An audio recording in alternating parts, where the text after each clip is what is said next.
All right, we're back. We're kicking things off tonight with the Northwest Knights for our neighborhood preview show here at Eli's and Ross. And with me right now is the brand new head coach of the Northwest Knights, Nathan Mahon. And Nate is a Hamilton graduate, but has also spent some time at, in Pennsylvania, Western PA, where the football's awful pretty good there too as well. And congratulations on landing this job, Coach. And, well, what do you think? You're back home. Yeah, it's definitely very good to be back, and I'm certainly inheriting a good situation too. We got some guys that are good kids and good players, and I'm walking into a good situation, just trying not to screw it up. Well, talk a little bit about that. You've been an assistant coach up in Western PA for a few years. What was your experience like there, and what is football like up there in Western? Everybody talks about Pittsburgh and Aliquippa and all those places. What's football like up there? Well, it is very similar to Southwest Ohio. Football's great. I had an opportunity to work with Bishop McDevitt, which is a Catholic school, private school. We went to the state semifinals and had a great experience there. Had some guys that signed some major scholarships and got to play with very good talent. So that was a good opportunity. I learned from a great coach, Jeff Wechter, who's been there at Bishop McDevitt for a long time. Gave me a great opportunity. Let me call the offense, and he kind of tutored me on what to do. And I've done a lot of the same things at Northwest. So let me ask you this. You've been gone for a while. Your coaching staff.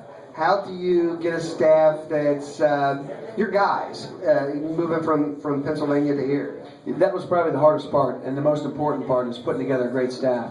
You want to make sure that you're putting in front of your kids great mentors and great people. That was first and foremost. And really, I didn't care about how great they were with football and X's and O's. They got to be good people. And I went with people I knew, honestly. I took a lot of good guys from the Northwest community already. We kept the guys that wanted to stay, and then we added some pieces of the puzzle that came from some guys I played with at Miami, Ohio, some guys that I knew in the Cincinnati area, or some guys I played with in high school at Hamilton. So I just chose some guys I already knew. Well, let's talk about your time at Miami of Ohio. What years were you there? Who were some of the guys that you played with there? I ended up being there from the end of 04 through 07. I stayed on as a student assistant in 08. Got to learn from a lot of good people. Mike Bath is still the quarterback's coach at Miami. He was my position coach when I was there.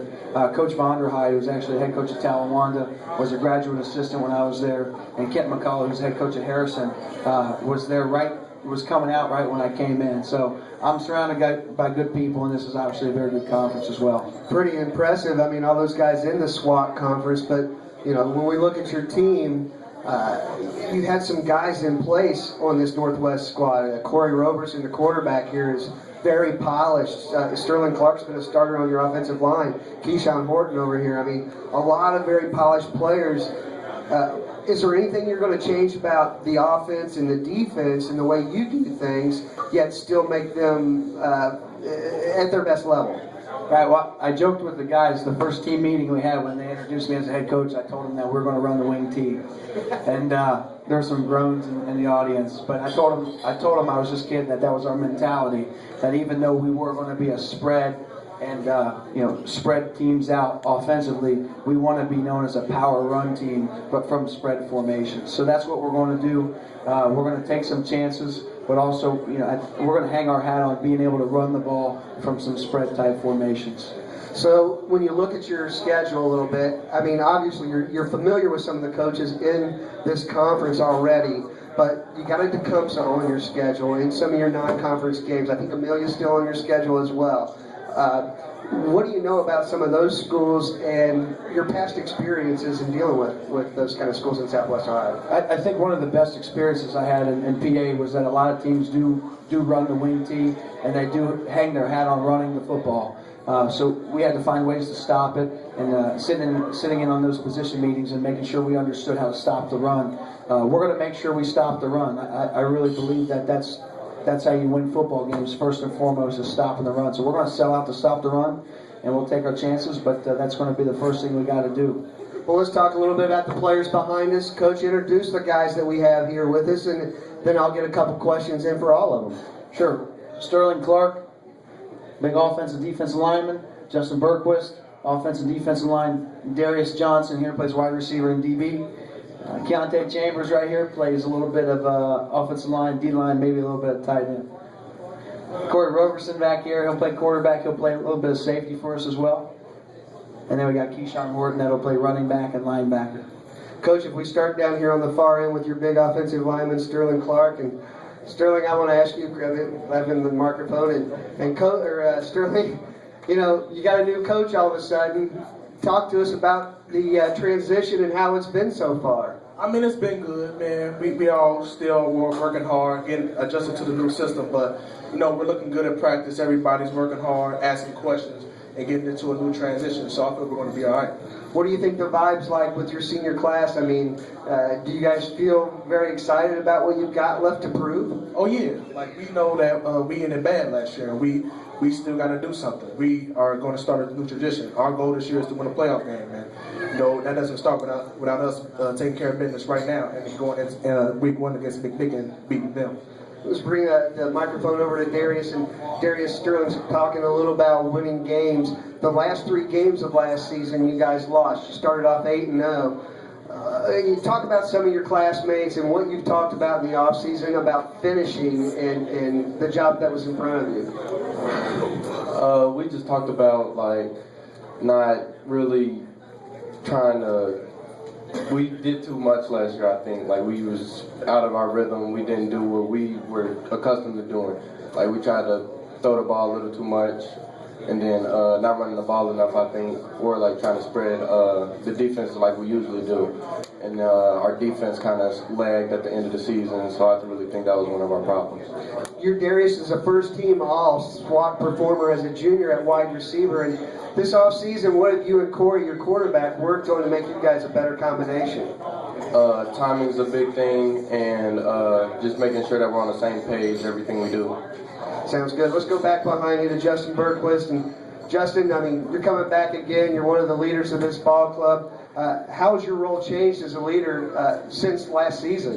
Since last year, it's gotten a little more serious, leading more of the offensive line, learning what to do, giving out advice, telling them what to do, things like that.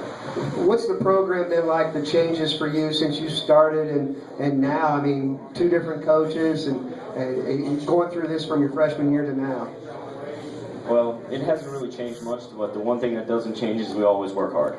We always go out there and do our best, work 100 miles an hour at all times. Sounds good. Let's bring it back over here to Keontae Chambers. And Keontae, big part of the defense last year and offense, more or less so. Which side do you play the most on? Well, I ain't really played much defense last year. I started tackling every game. So talk about playing next to Sterling. What's that like? I mean, he's definitely one of your vocal leaders on the front line. Yeah, I played next to Sterling last year, but this year he's on the opposite side of tackle, so it's me and him in tackles. But last year we was like a domination on each side. How important is it to get the rhythm down on the offensive line for you guys? Very important, because we need the quarterbacks and the running back to be on the same page as us.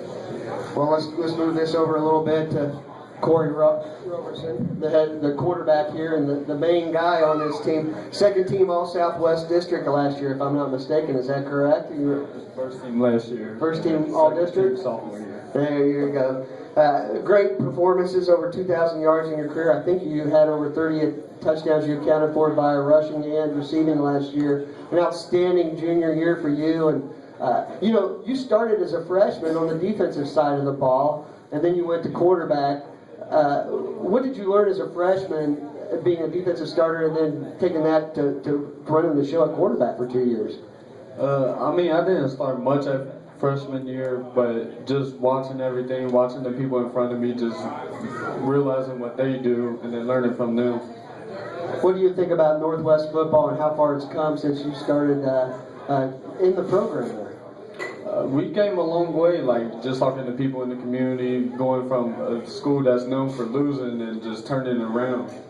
You got guys like Rasheem Jones, who played here, is now at UC. When you look at guys like that, and they're performing at such a level that they get offers to play college football, what do you learn from a guy like that? And what do you see from the scouts that are coming in and talking to him, or the coaches that are talking to him? What does that help you as far as trying to get ready to get a scholarship at the next level?